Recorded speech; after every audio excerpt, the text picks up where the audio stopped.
तर उत्तर महाराष्ट्रामध्ये जिल्हा परिषद निवडणुकीचं वारं कुठल्या दिशेने वाहतंय हे देखील जाणून घेऊयात। केंद्रामध्ये आणि राज्यामध्ये भारतीय जनता पक्षाची सत्ता असल्याने जिल्हा परिषद आणि पंचायत समित्यांच्या निवडणुकीसाठी इच्छुक उमेदवारांची मोठी संख्या भाजपकडे आपल्याला पाहायला मिळत आहे।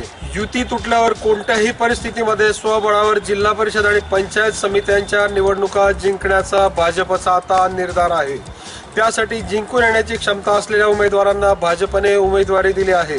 मात्र गेली अनेक वर्ष पक्षासाठी निष्ठेने काम केल्यावर सुद्धा बाहेरच्या उमेदवाराला ऐनवेळी उमेदवारी दिल्याने भाजपतील अनेक निष्ठावान आता चांगलेच नाराज झाले आहे।